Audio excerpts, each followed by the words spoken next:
Welcome back to Discussion with the Writer Fred right here at Black Video Network in San Antonio, Texas. And we are into a very lively discussion. At least I am with these two knowledgeable brothers. And I have a lot of nerve to challenge them. Right. But let's continue.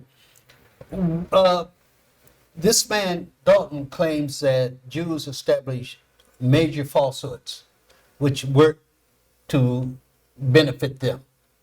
And one is that Jesus Christ was a Jew.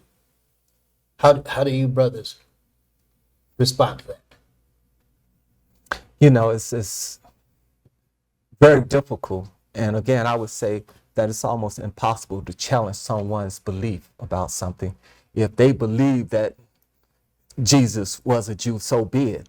Now, I think, and I'm saying that to say, I think a more pertinent and important relationship to that question is that we talk about Jesus as this Messiah figure, this image of the perfect human being who was struggling against the oppression of a people. Right. So many times when we talk about divine people, I acknowledge the fact that I grew up, acknowledging this person we know as Jesus, not so much as a Jew or a non-Jew. I just know that this was a great human being, a person that we, but Wait, let me stop you right there. Yes, sir. You're very unique then if you didn't grow up thinking that Jesus Christ was a Jew, because I did. I don't know about you. I did. So Now, that's a different approach. Yeah, I grew up in the Christian church. You have to remember, being a young person, I wasn't so much if he was a Jew or not a Jew, because that was not the emphasis placed on his life. The emphasis placed on his life, as it was taught to me by my grandmother, my great-grandmother, was that this was a person who lived right and did right. But the point I'm really getting to is this, is that I think as people, Black people, we also have to connect other people to that story in relationship. We just spoke briefly about Dr. King. Yes. I think Dr. King was an amazing human being who was truly about the liberation and the struggle for the betterment of Black people and the betterment of humanity. When I look at the life of Dr. King, I see that in relationship with Jesus. I see Malcolm X's life in relationship to Jesus. I see Marcus Garvey's life in relationship to Jesus. And I'm talking about, when we talk about Jesus, and again, not to get into if he was a Jew or not, just the fact of what I was taught about Jesus was the fact that he struggled for the betterment of humanity. And I think, when I think of that life, I think of others in our history. Okay, that's a different approach for sure. Chris, you want to join in here? Well, I definitely say that Jesus was a Jew. There's nothing that I know of any place that really disputes that. He just was a Jew. The question I always ask folks is that why do we give Jewish people so much respect when our Messiah is the one that they killed? So that's the question that I always ask. But to me, Jesus was God who walked on earth. And that's what I believe. Okay. Yeah. I don't want to get too far off the subject, but I always challenge the idea that the Jews killed Jesus Christ. The Romans killed him. They're the ones who put him on the cross, and he died. I guess I think it's been one of the ways that people like to attack the Jews by saying they killed Jesus Christ. They didn't do it. They didn't have the wherewithal or the power to do it. It was the Romans that did it. They had to get rid of him. But along your point, when they ask who do you want to be saved, Jesus, I think Jesus, or was it Barabbas, or one of those folks, I'm not sure. And they picked the radical over the peaceful person. And I guess that's one of the reasons they say that. So what I hear you saying, Chris, is that you would disagree with this guy. Definitely. If that's what he's saying, look, we're in a point now, or at a point now, and we're having this discussion now because of black folks wanting their thirst for knowledge. And I think that that's all this is. Everything is a search for knowledge. When you tell me that, well, maybe the Jews did not kill Jesus, maybe it was soldiers, right, the Romans. Yeah. Well, you may be right. I don't know my history.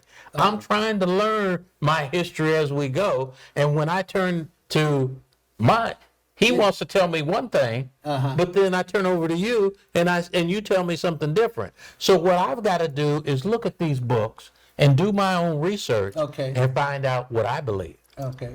Great point.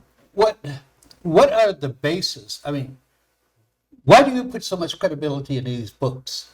One of the reasons is because I think what we have to establish is that we all have been given beliefs and we have embraced those beliefs, but we cannot challenge necessarily our belief, but we can present information, knowledge about things that will help us to confirm what we believe or sometimes reject what we believe. But the fact is, if we are to grow, and we should all be desiring to grow in our understanding and knowledge, I put emphasis on these books because I think these are people that have done deep research into this subject that has really brought forth a lot of credible information that will help us to better understand what we were taught to believe. And if it challenges our belief, that's good too, because then we should go and search, as you just said, my brother, is search out greater knowledge and understanding. But the fact is, these books, Dr. Ben, for many years, took groups of people back to Africa, to Egypt. And in the Bible, what's the most spoken country in the Bible? Egypt. So he took people back to Egypt, to Kemet, and showed them the monuments and showed them. Now, if you look at an image of Ramses in Egypt, and you look at Yor Brennan, they're not the same. You know what I'm saying? Yeah. So now you got to dispute. Oh, I've been given this image of this picture and then now. But I'm saying that helps us to understand. Brother Anthony Browder, he presents what is called the 42 Declarations of Innocence. What are they? I have not killed. I have not stolen. I have not spoken lies. That's the Ten Commandments. That's right. But then he's documented saying that was written 1,500 years before a person of Moses came along. So I'm saying the history is there. Okay.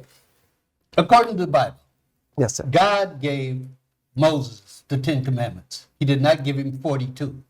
So is this man saying that didn't happen? No, that 1,500 years before Moses talked to God, or God talked to Moses, that was already there. And that's all he's saying. 1,500 years before it was revealed to Moses, it was already written by the ancient Africans of Egypt. Well, And I'm just saying, and we have to remember, where was Moses? Where was Moses? He was where? In Egypt. Egypt, yeah. And it said that he left Egypt. So I would think that maybe he came across this writing. I don't know. But Wait a minute. Now you're questioning. I'm just saying. Sounds like you're questioning that Moses did not have this life and get the Ten Commandments. I just going with the facts. The fact is that it was written prior to You're Moses. going by one person's interpretation. And I wouldn't say one person interpretation because there are other people have also done the research and documented the same information. So it's not just one person, it's other people. And that's the important thing, as you point out, Mr. Dawkins, is that do various research. You don't just have to read one book. You don't have to just take the word of one person. And Dr. Ben is very acclaimed. Yes. Dr. Ben is very Yes, acclaimed. sir. We are taught that there's no other word than the Bible. We were taught that. But which Bible? King James Version, I guess. That may be the worst version. Okay. Again, I grew up on the Bible, and I think it's some amazing information and stories in the Bible that I very much embrace. But there's other books that I think we also should be encouraged to read and get knowledge from. Because, I mean, But Brother Mott, people don't let you put that but in there.